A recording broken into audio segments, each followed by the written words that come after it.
Canada में भारतीय छात्रों के लिए वीजा मिलना दिनों दिन मुश्किल होता जा रहा है। जिस प्रोग्राम के जरिए भारतीय छात्रों को आसानी से वीजा मिलता था, उसे अब बंद कर दिया गया है। इमिग्रेशन, रिफ्यूजी एंड सिटीजनशिप ने इमिग्रेशन नियमों में बड़ा बदलाव करते हुए स्टूडेंट डायरेक्ट स्ट्रीम प्रोग्राम को बंद कर दिया। इस प्रोग्राम के जरिए भारत, पाकिस्तान और फिलीपींस समेत 14 देशों के छात्रों को वीजा अप्लाई करने पर वह जल्दी मिल जाता था। एसडीएस का सबसे बड़ा फायदा ये था कि इसके जरिए वीजा अप्रूवल रेट अच्छा होता था और बिना झंझट छात्र वीजा हासिल कर पाते थे। कनाडा सरकार घरों की कमी और सामाजिक समस्याओं से जूझ रही है, जिससे निपटने के लिए उसने देश में पढ़ रहे छात्रों की संख्या को कम करने की कोशिश की है। इसी दिशा में काम करते हुए एसडीएस प्रोग्राम को अब बंद कर दिया गया है। वैसे ही कनाडा 2025 में सिर्फ 4,37,000 स्टडी वीजा देने वाला है। आइए जानते हैं कि एसडीएस बंद होने से भारतीयों पर क्या असर होगा। एसडीएस प्रोग्राम की शुरुआत 2018 में की गई थी। इसके जरिए कुछ खास देशों के छात्रों के लिए स्टडी परमिट यानी स्टूडेंट वीजा हासिल करने की प्रक्रिया को सरल किया गया। अगर छात्र जरूरी शर्तों को पूरा करते थे तो उन्हें सिर्फ 20 दिन में वीजा दे दिया जाता था। एसडीएस की सबसे अच्छी बात ये थी कि इसमें अप्रूवल रेट काफी ज्यादा अच्छा था।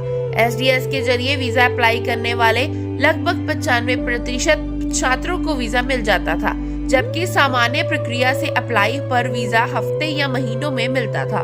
कनाडा में पढ़ने वाले छात्रों में सबसे बड़ा समूह भारतीयों का है। 2023 में कनाडा का स्टडी वीजा हासिल करने वाले 70% भारतीयों ने एसडीएस प्रोग्राम के जरिए अप्लाई किया था। इस प्रोग्राम के बंद होने से अब उन्हें सामान्य एप्लीकेशन प्रोसेस के जरिए अप्लाई करना होगा। इसमें प्रोसेसिंग टाइम धीमा होने के साथ साथ अप्रूवल रेट भी कम है। आइए जानते हैं कि एसडीएस प्रोग्राम बंद होने से भारतीयों पर क्या असर होगा। भारतीय छात्रों पर सबसे बड़ा प्रभाव ये पड़ेगा कि अब वीजा के लिए प्रोसेसिंग टाइम बढ़ जाएगा। एसडीएस प्रोग्राम के तहत 20 दिनों में वीजा एप्लीकेशन प्रोसेस हो जाता था, लेकिन इस सिस्टम के बिना छात्रों को औसतन वीजा के लिए 8 हफ्तों तक का इंतजार करना पड़ेगा। कनाडा में पढ़ने की सोच रहे भारतीयों को अब वीजा हासिल करने के लिए एडवांस में अप्लाई करना होगा। भारतीय छात्रों को अब कम अप्रूवल रेट का भी सामना करना पड़ेगा। एसडीएस प्रोग्राम के तहत आवेदन करने वाले ज्यादातर भारतीय छात्रों को वीजा मिल जाता था।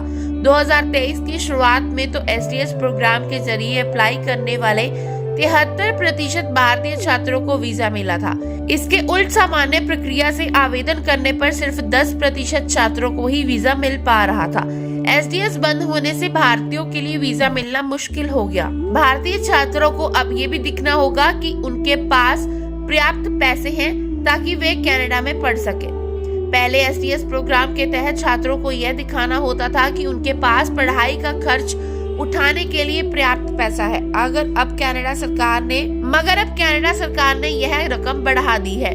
ऐसे में छात्रों पर आर्थिक बोझ और बढ़ गया है। एसडीएस में पैसे होने का सबूत देना पड़ता था। ये नियम अब और कड़ा हो सकता है।